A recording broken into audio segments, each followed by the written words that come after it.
there were all of these little seemingly unconnected moments of obedience to what God was asking you to do that you weren't necessarily wanting to do, but the Lord is asking you to do it. And as you said yes to all these moments, how you've seen them culminate through your faith in what God was asking you to do. And so, yeah, it was always in the hard times that I learned my best lessons from him. And just to be honest, Brenda was not always obedient. Brenda had a lot of questions, and I would sometimes say, but Lord, you know. Yeah. Like he needed me to tell him something. Yeah. And there are times that I just thought, oh, this can't be God's voice. This must be me. Yeah. Or I'm not ready for that. Yeah. So I have not always been faithful and obedient, but he never let go of me. Yeah. That was so good. Yeah. All right. Where should we start?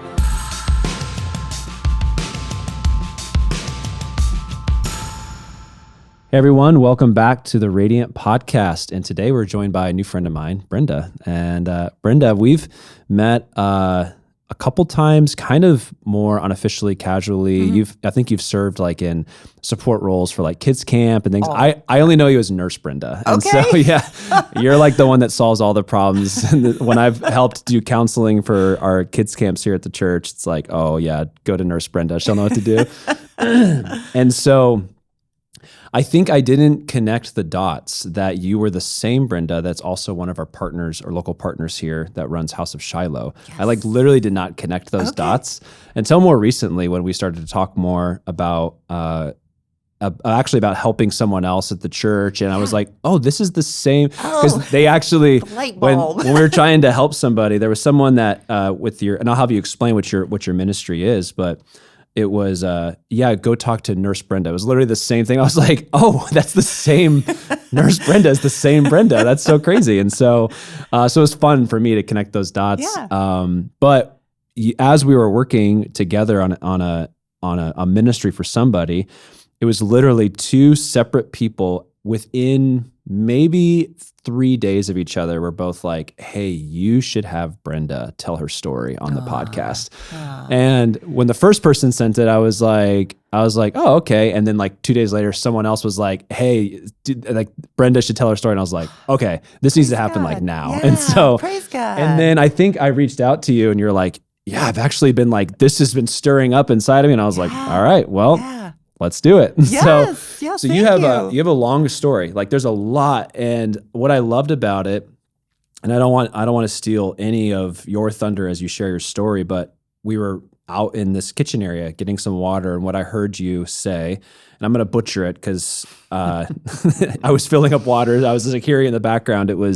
There were all of these little seemingly unconnected moments of obedience to what God was asking you to do that you weren't necessarily wanting to do, but the Lord is asking you to do it. And as you said yes to all these moments, how you've seen them culminate through your faith in what God was asking you to do. And so it's kind of like where all that stuff comes like full circle. It's like, oh, wow, look at how all of this has come together. And that's what I kind of want to start with. So, I mean, I would love to hear how the Lord's been faithful in your life, how you've been obedient, trusting him in that story.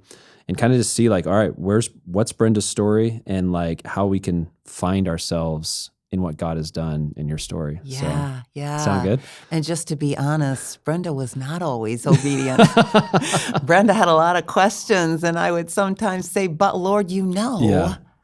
Like he needed me to tell him something. Yeah. And there are times that I just thought, oh, this can't be God's voice. This must be me. Yeah. Or I'm not ready for that. Yeah. So I have not always been faithful and obedient, but he never let go of me. Yeah. That was so good. Yeah. All right. Where should we start? Oh, where would you like to start? I mean, well, I don't know your story, so let's start like in the beginning. Okay. In the beginning. Like, where did you feel like?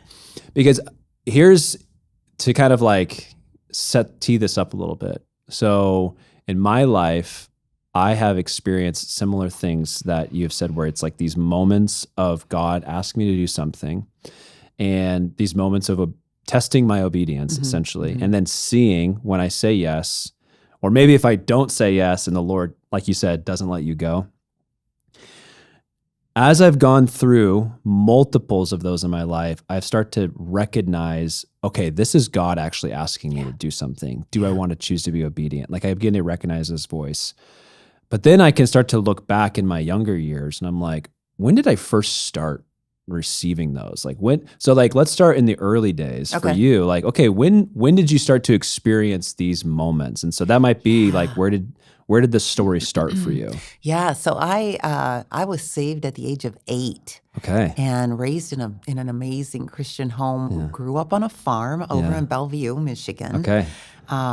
So born and raised in Michigan your whole life. Wow. Oh yeah, Michigander all the way. Like what kind of farm? It was a Black Angus beef farm. Oh, okay. So I knew how to bale hay and Yeah. stack it 8 high, and I was the strong girl. I love was that. the oldest of 4 children. Okay. So I loved working with my mom, but I really loved working outside with my dad. Anything outside, I'm good with that. Okay. So I was kind of a daddy's girl. Yeah.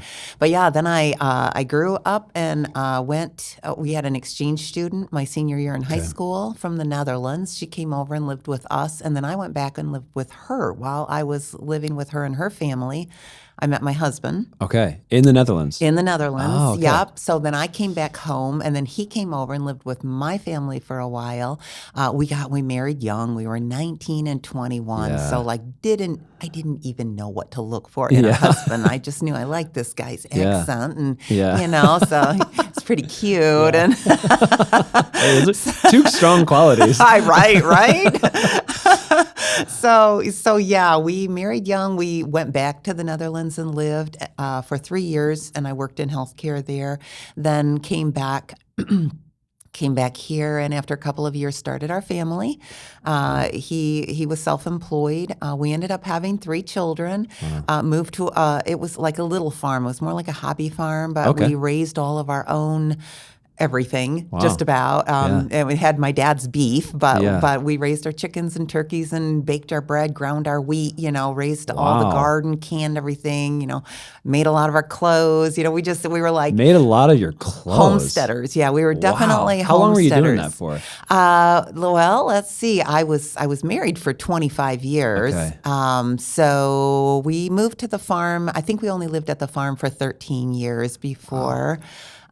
things were changing, and that. So I am divorced now. But those were in those hard times. Those hard times was when I felt closest to God.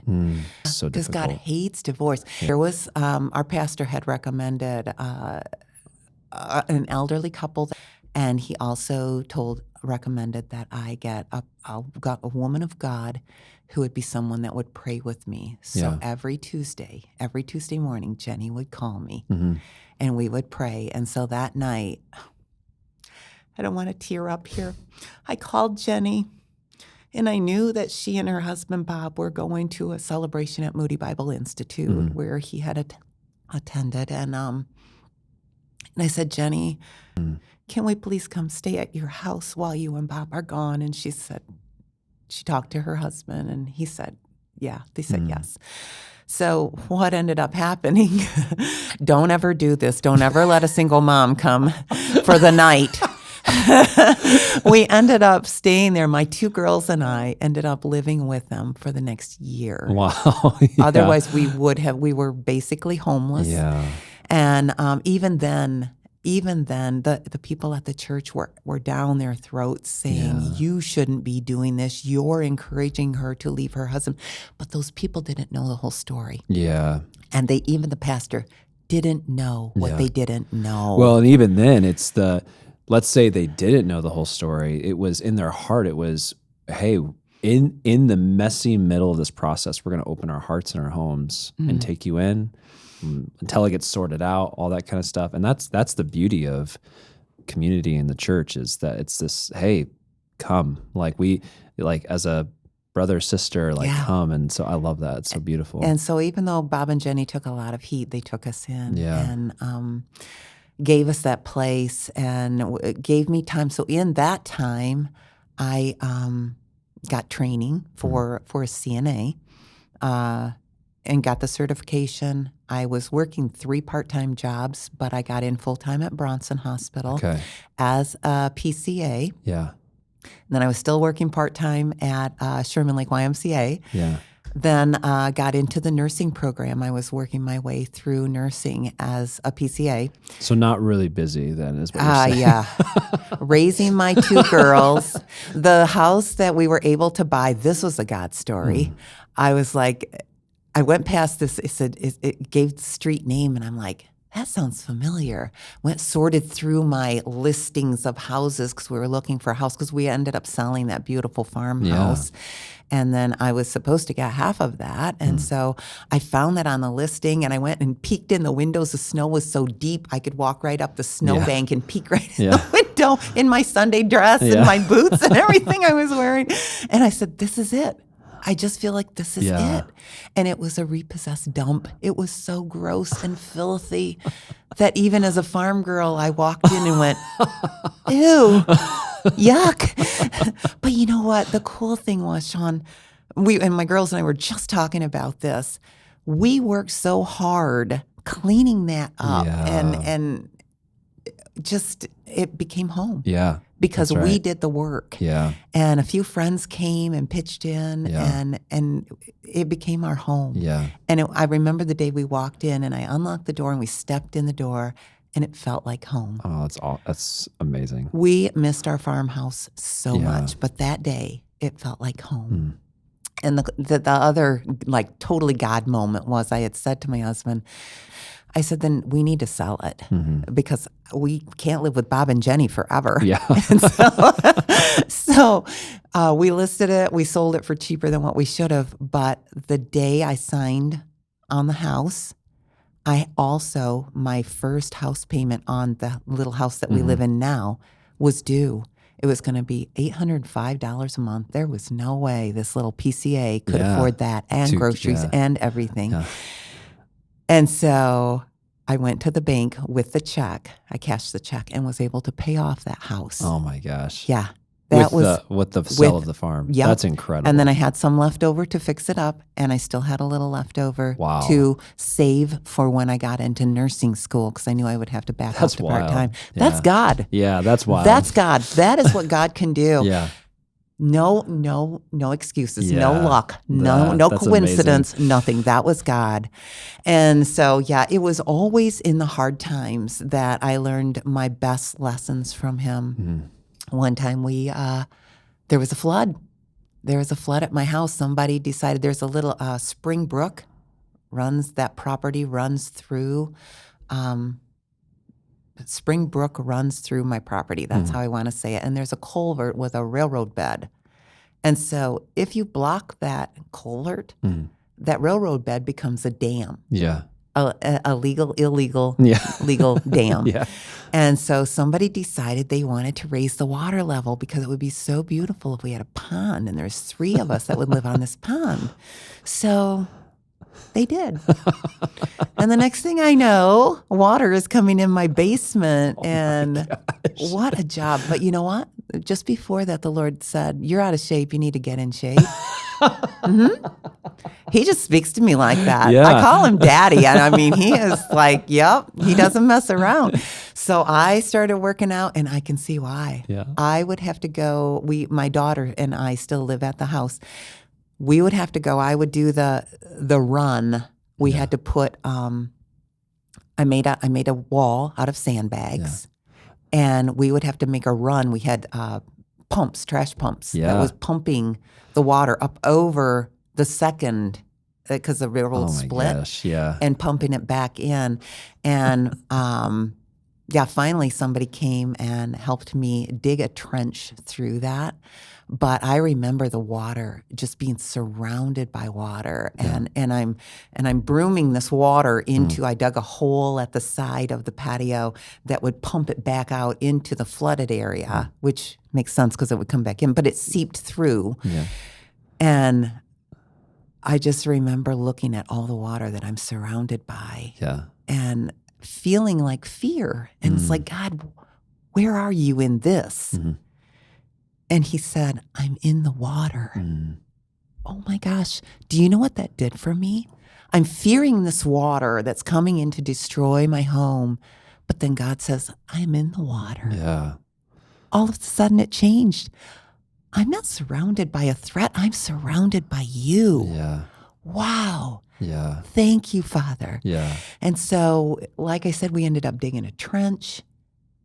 DEQ came and said, you can't do that. Can't make a pond. Somebody's gonna, you can't dig through the trench to relieve the that's- water yeah. to get it out of your Oh, pond, wow, out that's of your wild. house and out of your pond. Yeah. So they told somebody to fill it in. Huge story with that too. I've got so many stories. But after they filled it in, I was like, God, this is too big for me. I've called everybody and nobody's helping me.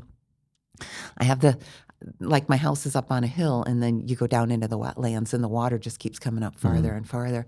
I stood out there on that hill and I just yelled, Yahweh, this is too big for me. You are the God who fights for me. I need you. Yeah.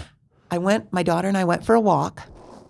We ran into the farmer that owns the railroad beds. Yeah. And he said, Brenda, will nobody have compassion on you?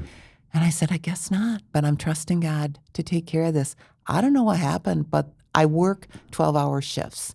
So I go to work in the dark most of the time, and I come home in the dark. But I noticed one night, like this was on a Sunday, and I worked 3 in a row. And Wednesday night when I came home, my headlights shined toward the water, and I thought, I think that water level went down. So on Thursday morning, when I woke up, I went to look. The water had receded 6 to 8 feet. Wow. Yeah, that's a decent amount. Yahweh was fighting for me. And eventually the water level came down to where I could see the blocks of wood that somebody had neatly stacked in front of that culvert, and I was able to remove them. And all of that flooding left. Wow. That's incredible. Those were those again are times though that God said, are you going to trust me? Yeah. Yeah, you started to mention some of those stories. So you have stories of, before you're married, after you're married. There's all these little moments. What do you feel like was the thing that God was trying to work in you during those moments? Like for me, there's almost like without going into my story, there's almost like a reoccurring theme. It happens in 20 different examples and 20 different contexts, but it's like he's still trying to hit this one thing with me over and over and over again. And so what do you feel like the Lord was speaking to you or trying to work in you during that? Trust me. Yeah. Even when it makes no sense. Yeah. Trust me. I see you. I hear your prayers. I've got you. I have a plan. I have a plan for you. And he does. Yeah. And so then, moving on with like plans that made no sense. Yeah. I was in a great group, a small group at church. And he said, I want you to start your own group. Okay, who do I invite? Single moms. Oh my goodness, never thought of them. That makes sense. Okay, so I started that. Then later he said, start a nonprofit. That made no sense. Why? Like the group's one thing. Yeah, but a nonprofit. So for like the next 2 years, I would open my computer and Google how to start a nonprofit. What is a nonprofit? And then I would close it down. I was so intimidated. And so finally God sent someone else along that said, and God told me to hold you accountable and that I needed a kick in the pants to do this. And this girl just basically held my hand. She was not intimidated by that computer. And she's like a sister to me now and just helped me get that nonprofit started. And still, it was like, why? This makes no sense. Yeah. So you, the group you started at Radiant was for single moms. When did you actually start attending Radiant? Like when was I started attending Radiant in 2014. I got the vision from God. Yeah. In 2013. Where in 2014, 2013, where is that in the timeline of your story you just shared? So I had just graduated nursing school. Okay. And I was asking God, what do you want me to do? Yeah. What are your plans for me moving forward? All I want to do is honor you. God, I just want to bring a smile to your face. Let my life, my whole life just be for you, live for you, serving. And so and graduating nursing school, if I remember your story, that's post the separation from your husband. Yeah, that's, What, yep. What brought you here then? Like to Radiant? Like to Radiant. Yeah. So there was a neighbor. It was a neighbor who was looking for a church. And the neighbor was looking for a church. The neighbor was looking for a church. And I just got to put this in here. Yeah. This is the enemy loves to distract. So God gives me this vision of a place, which we'll get into in a little bit, in 2013. And he was telling me, this is a time of singleness for you. I want you to have an intimate relationship with me, that I am your husband. I will teach you what unconditional love looks like. Yeah. You don't know what that looks like. I'm going to teach that to you. So this time of singleness. And so I'm like, okay. And he gives me this vision, right? And I said, Lord, I will hold to that. And if you want me to have a husband, you need to bring him to my door because I am not looking. Yeah. 10 days after he gives me that vision, there's a knock at my door. Yeah. and it's this gentleman. Yeah. And he says he's a Christian. He'd gotten away from the Lord and he really wanted to get back into church. And so we became friends. That was his opening line. Well, no, actually, he was also a handyman. He was going to install my dishwasher. Okay. Yeah. So I did know him. I had known him for a couple of years, but not well. Yeah. And so, the dishwasher got installed, and I said, well, I am so comfortable in churches, and there's this. I actually went to a black church, which I love. Yeah. But he was super uncomfortable there, way outside of his Yeah. culture. Yeah. But I was loving it. Yeah. And I said, you know what? We could you could go with me to Radiant. Yeah. I've heard good things about Radiant. My girls are going there. Oh, so your girls were going, but you were not? I was not. No, Okay, no. Yeah. And so I said, well, let's do that. My daughter was on the worship team, and I said, I love to support her. I love to. She just had a gift for bringing people into the presence of God through her worship. So I love that. So we went to Radiant, and I just never left. Wow, that's incredible. Your daughters were pretty involved in that. The one was, yes. Yeah. And then it's like, so. My daughters go here. Yeah, so let's go. Yeah. So he did. He liked it, and he is now at a different church. Yeah. But talk about a distractor. For 3 years, the Lord kept saying to me, this is not what I have for you. And so there was even one time I was just really seeking God. Am I supposed to? I just feel like you're telling me to break up with this guy. He's not what you have for me. And God kept showing me, and then I would make an excuse. Yeah. So if there's any ladies out there listening, I hope they will hear this. Yeah. When God shows you that red flag, don't ignore it. Yeah. Don't ignore it. Because and so we had a prophetic ministry come to the church, and it was Wayne Drain and Tom Lane, the brothers, you know, and they came with their word. And I remember Tom Lane came up to me, and I was asking the Lord to show me for sure, should I be breaking up with this guy? And he said, I've got a word for you. He said, your tank is so full. You have not at all fulfilled what God has, the purpose God has for you in your life. And he said, you're catching a new wind, a second wind. Yeah. And he said, this second wind is going to be more blessed and more powerful than the first. And I feel like I'm here to confirm something with you. Whatever it was you were asking the Lord about, you're on the right track. Wow. So stick with it. Yeah. And I'm like, You're like, all right. Yep. Hit the nail on the head. Yeah. Still took me too long to actually end that, but I did. Yeah. This is after the vision. Yes. And so maybe share what that was. Yes. Yeah. Okay. So this vision. So the Lord has been speaking to me, and I have learned to hear the voice of God, but I was not raised that way. So for a while, it was quite foreign to me, and I questioned a lot. God, is this you or is this me?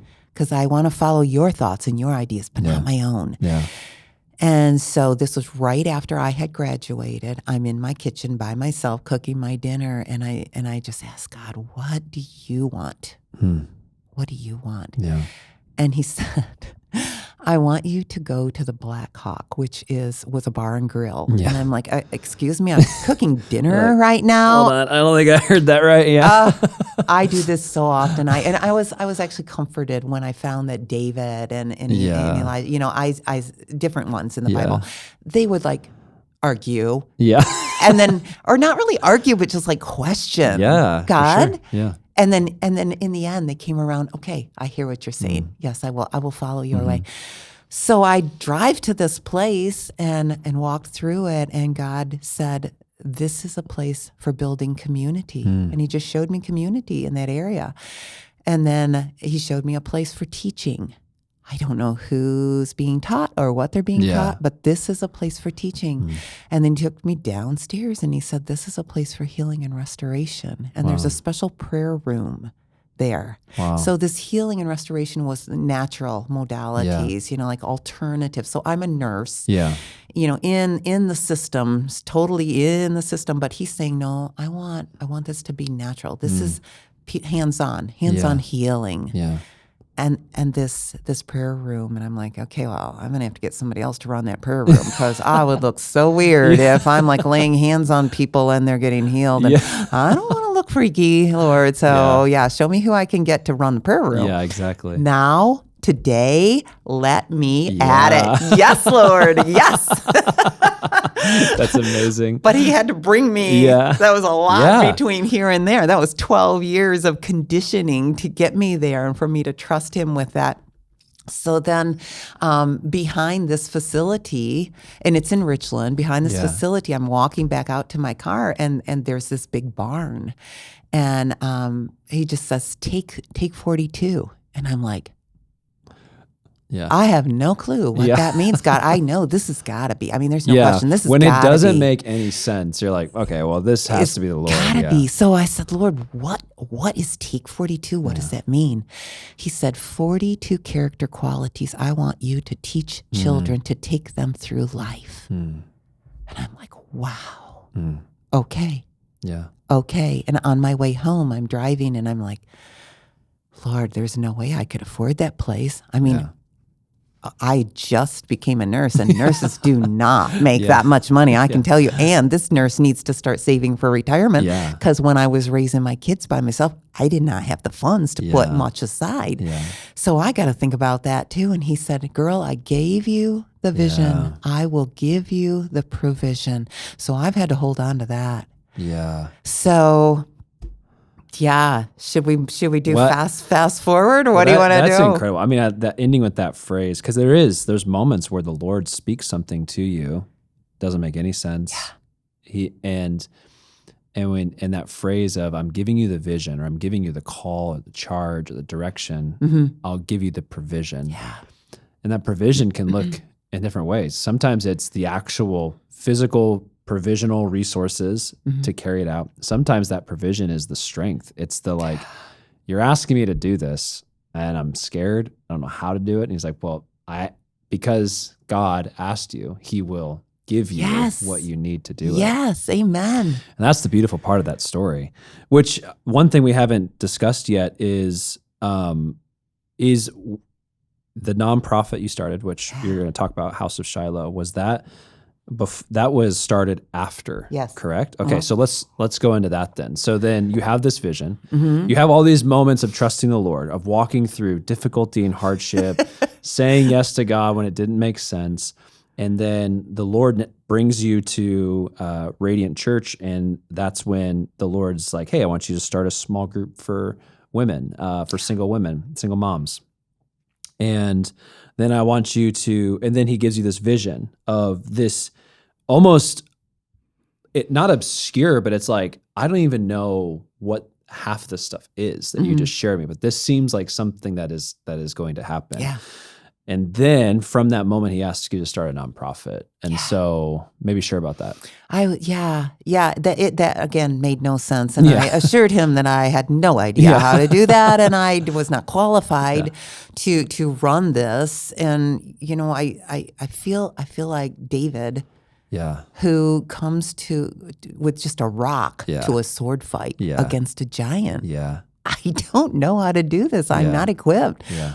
But that's okay because that means God will get all the glory. Because David spent years in the pastures learning about God's faithfulness and trusting in God. And so that rock was... And that 12 years from the time he gave me that vision until then was a school of hard knocks, I want to say, but not. It was, we have that intimacy. Yeah. I have that intimacy and with him, and I hear his voice and I recognize his voice, and I have learned to trust him. And he was giving me so many ideas, and I was just like, wait a minute, God. And I have my special place, my secret place in the woods by the brook in the swing, and I remember just sitting there and saying, you are downloading so many ideas so many plans. I don't know where to start, Father. What is on your heart? More than anything else, Father, show me what you want more than anything else. What's the most important thing to you? And he said, it is the children. I hear their cries. Yeah. And people say, those kids from divorced homes, they just spring right back. They're tough. They're resilient. Yeah. God says, I hear their cries when no one else sees them. And I said, okay, Lord, how do I reach the children? Especially because there are so many scary things that happen with children out there. I said, Lord, how do I reach the children? And he said, through their mamas, because their moms have the greatest influence in their lives. Yeah. That's so beautiful. And I have been praying so hard for God to raise up men of God who will show those children what a man of God looks like. I know they're coming. Yeah. I know they're coming, Sean. God's got them out there. He's just got to shake them and wake them and bring them to me. Yeah. Yes. I love that. Yes. Those kiddos, they need to know because these are great mamas. Yeah. I mean, they're not mamas off the street or something. A lot of them have college degrees. They all have jobs, They're good mamas. They're in the church. Yeah. They're mamas in the church. But no matter how good of an example they set, they still need a father. As a woman of God, they cannot demonstrate to their children what a man of God looks like. And I want those daughters to know this is what you need to look for in a husband. Yeah. And I want those little boys to know this is how you treat a lady. Yeah. This is how you choose a wife. Yeah. And I don't know if you were around, Pastor Lee read the statistics one Mother's Day of single-family homes. Yeah, it's high. They're awful. Yeah. They're awful. But we have gathered in a circle in my home after Bible study with those children in the middle of that circle. Yeah. And we have prayed over them, and I have rebuked those statistics because we know what the statistics say. Yeah. But our children will not fall under those in the name of Jesus. Yeah. Yeah. Amen. God's got better things for those children. God is stronger than a statistic, and for sure. And they're going to have such a story to tell. Yeah. That other people will be able to relate to. They're going to be mighty men and women of God. Yeah. So what does House of Shiloh do? Okay, so House of Shiloh helps to empower single moms. We are not a hand out. We are a hand up.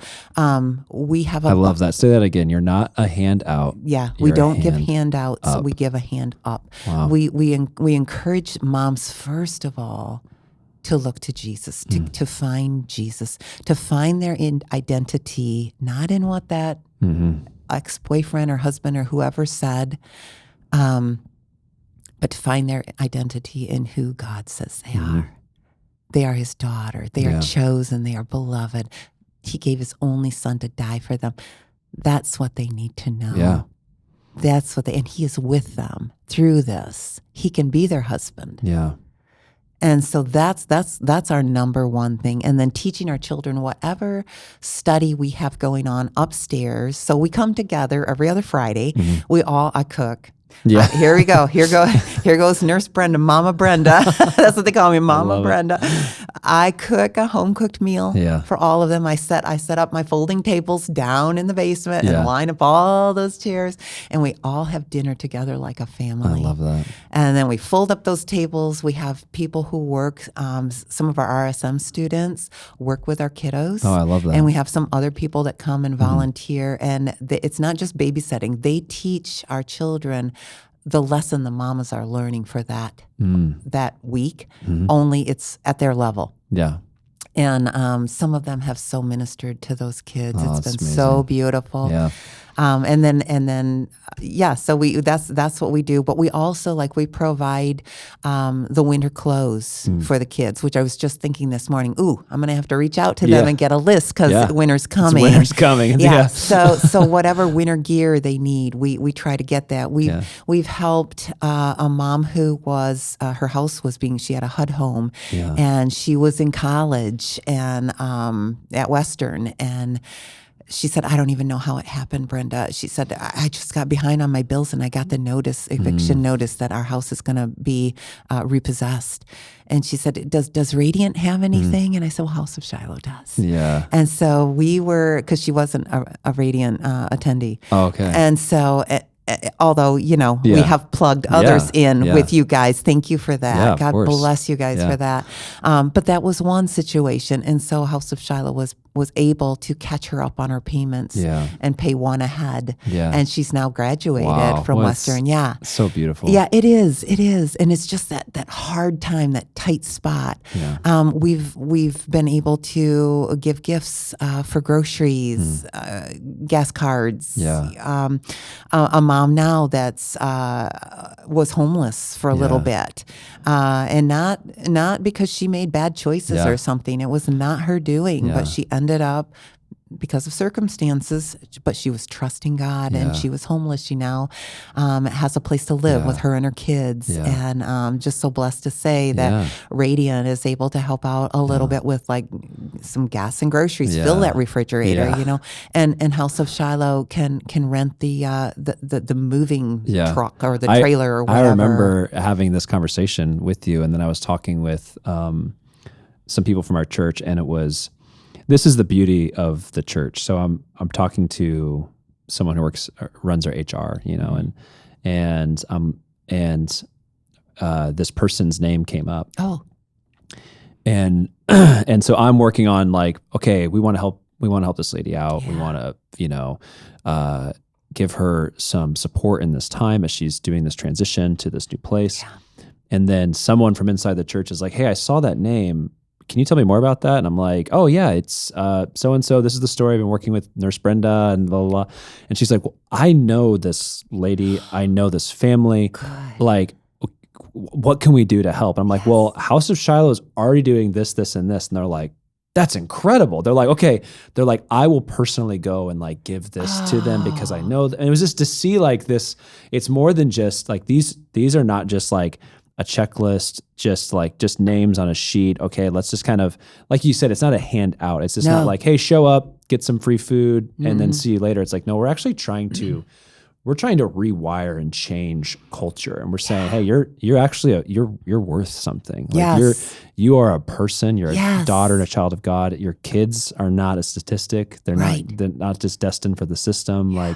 And we want to show you love and affection because you're worthy of love and affection. And that's what I love, the partnership of this. And do you know that not every church feels that way? Yeah. And that's what I love about Radiant, because I was the divorced woman with the big D stamped on my forehead that could never serve God again because of that flaw. But I am not defined by my past, and neither are any of these mamas, because God has greater plans. Yeah.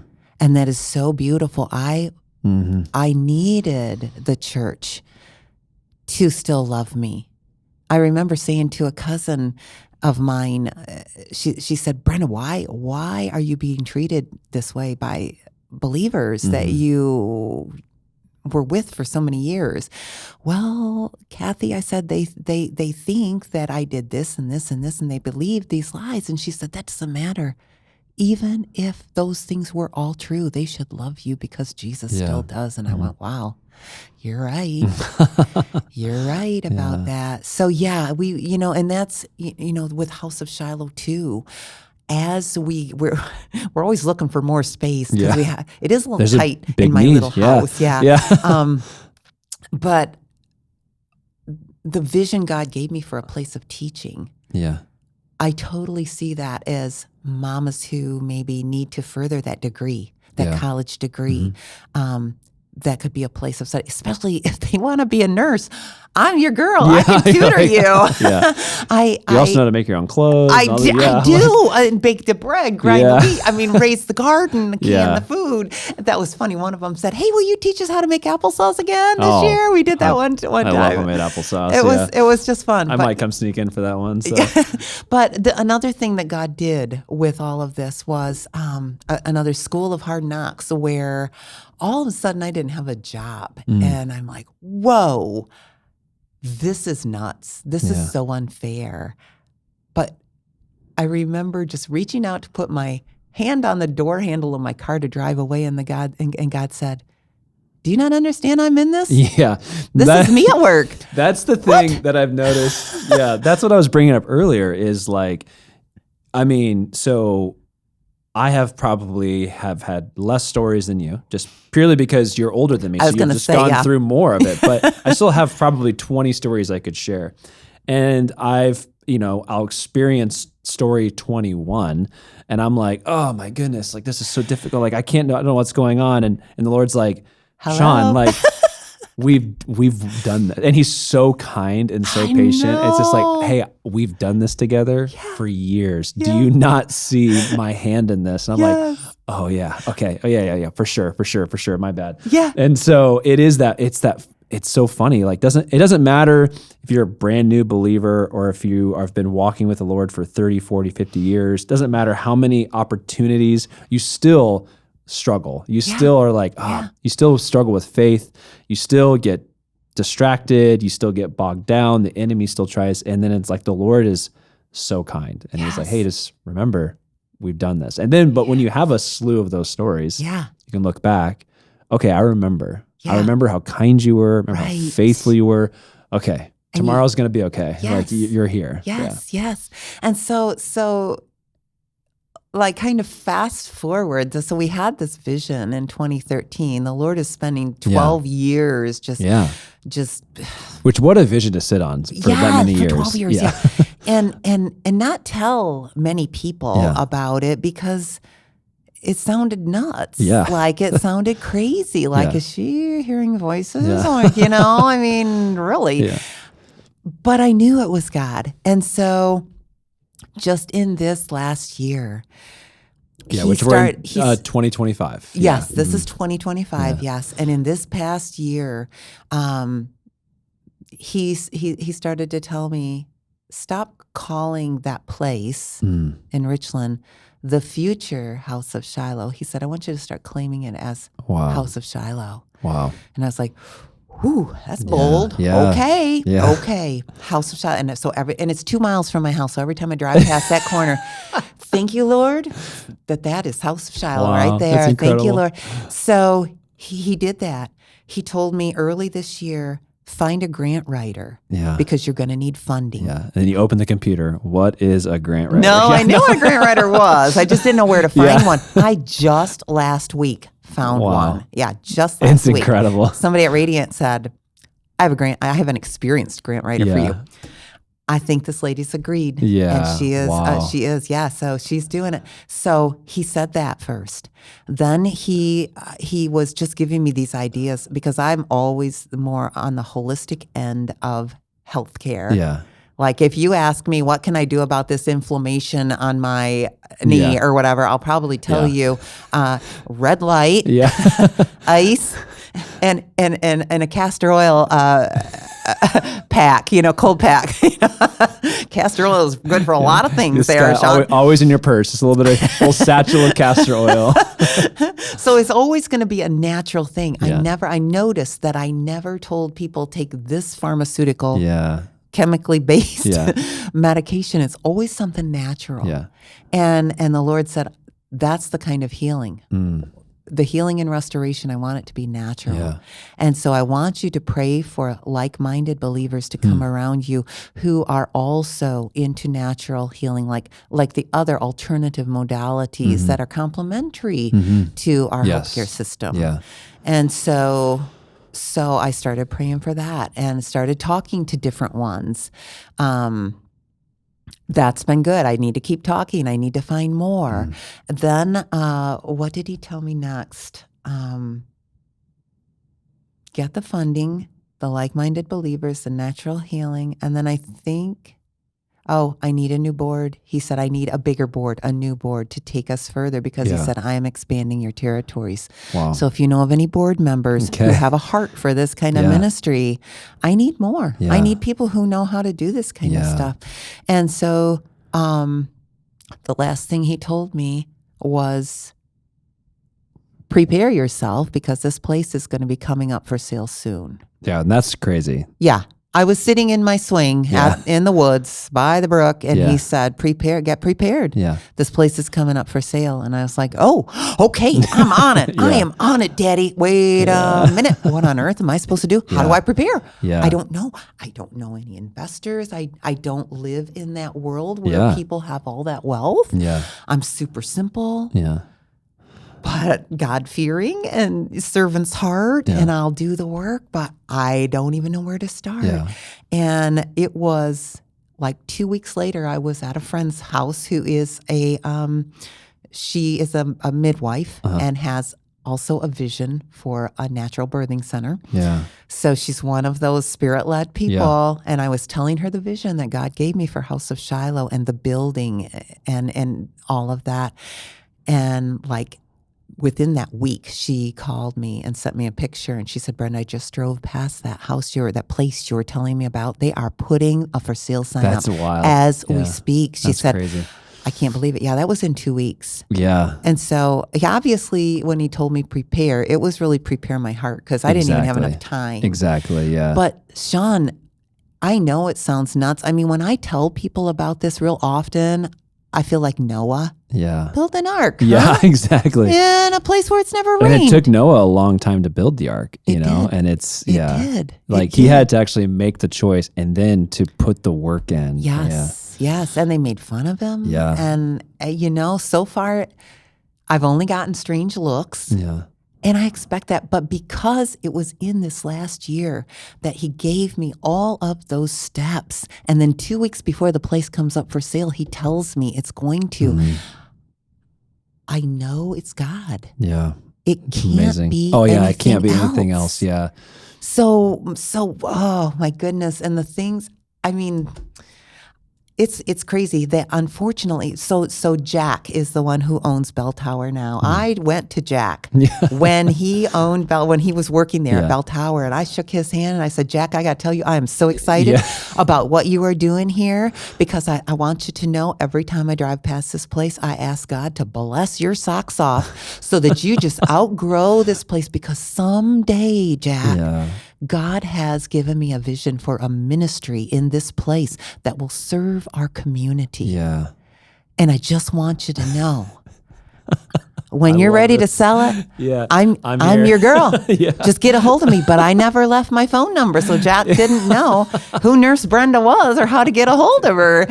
And so that's my bad. Yeah. But I'm going to meet Jack there at the and just tell him, because I told him, but I didn't tell him the whole story. Yeah. So I want him to know. That's amazing. And we'll see what happens. So if someone wanted to, as we kind of land the plane in this conversation, I have 2 questions for you.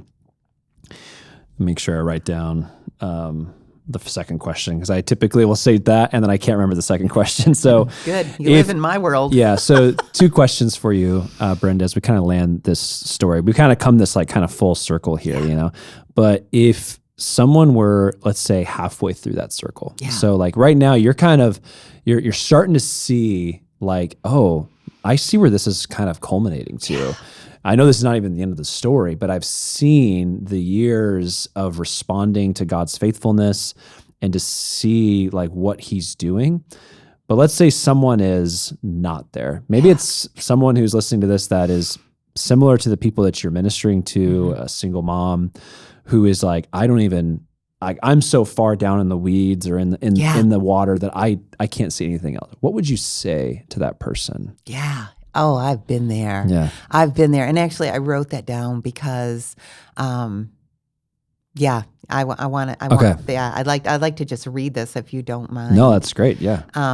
So Psalms 31, 14 and 15 says, "But I am trusting you, O Lord, saying, you are my God." I love to call him Yahweh, the God who fights for me. "My future is in your hands." So he's already got that stamped out for me, that path. And know that whoever is listening to this, he already has plans for you. Yeah. And when you can't see the forest through the trees, just listen for his voice and trust him. So I would say, don't judge your life by one season of frustrations and disappointments. You don't know what God is up to let it unfold. He can see the big picture that you can't see right now. There may be things that don't make sense. You did the right thing, but the wrong thing happened. God is still in control.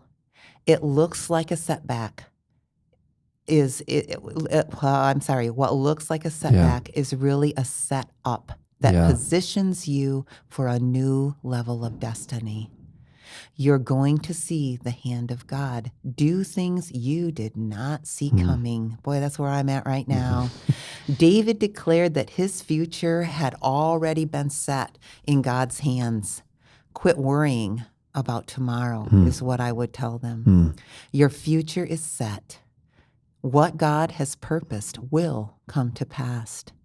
He's already lined up good breaks, the right people, and solutions to your problems. And I am preaching to myself right now. He's already worked out what you're worried about.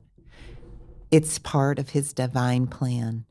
Why don't you come back to a place of peace, a place of faith? He didn't bring you this far to leave you now. What he started, he will finish. Should I tell you what the price tag Yeah, let's do it. On this place that God showed me in 2013, right now, the price tag is $1,450,000. Yeah. Guess what? Nurse Brenda hasn't got that. Not if I scraped all my pennies together. Yeah. But God said he will provide, and I just believe he's going to use his people to do it. Yeah. He will be speaking to people who will catch a vision for this holistic healing and ministering to single moms. The coaching that I can do, I just believe that God's going to make it happen. So that's my second question: is if someone is listening to this and they're like, in any way, whether it's through finances, whether it's through logistical support, whether it's through ministry support or prayer or just whatever it could be, if they want to get connected and support House of Shiloh, if you're attending Radiant Church, obviously we're already local partners, so there's already connection. But if they just if they're like, hey, there's this thing that we want to do more. Yes. How can they get a hold of you? Is there a website? What is that? Yeah. Yes, we do have a website. It's thehouseofshiloh.org. Okay. Yeah, all one word. Yeah, we'll put that right in there somewhere. Here. Yeah, right here. Yeah. Yeah, and there's a place to connect. And you can do it through. There's also a place to donate if somebody wants to donate and say what it's for. Yeah. But yeah, it's going to take that much to purchase the place, and then it's going to take a lot to redo the house because the house was let down. To run it. I mean, this is the work of the ministry. It's building the kingdom. But we need prayer is number one. Yeah. Prayer is number one because that just opens up the floodgates of heaven, and God will touch people's hearts. I need board members. Yeah, you need a lot of things. I need people who know how to do this. I was just talking to a contractor friend of mine, and I said, Scott, I need somebody to be a manager that will just come and say, hey, kid, come on, I'll take your hand. I'm going to guide you through this. Yeah, because I don't know. Yeah, I don't know. Well, what's amazing, Brenda, is that the story that you shared, it it's spoken from somebody, even that last statement you read, it's spoken from somebody who has walked through that circle, kind of walked that process. But then at the same time, you're like, I'm preaching it to myself. Like you still are like, okay, I'm recommitting, I'm rebelieving.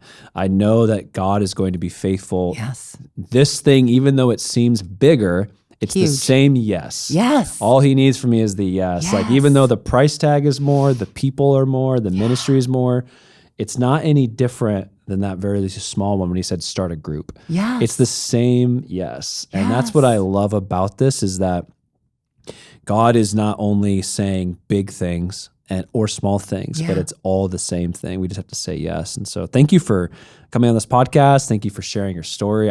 I'm excited. I'm literally excited to see what's unfolds. Yeah, what's going to happen. It's going to be amazing. Thank you so much for having me. Yes. I love the interest in the story Yeah. because it's totally a God story. Yeah. I mean, there is no way anybody can say, "Oh, Nurse Brenda pulled that off." Yeah. No, it's all God. Yeah, no, and His people coming together. Yeah. So glory to Him. Glory. Thank you so much, Brenda. Well, we hope you enjoyed this conversation on the Radiant Podcast. Make sure you subscribe, and we'll see you at the next episode.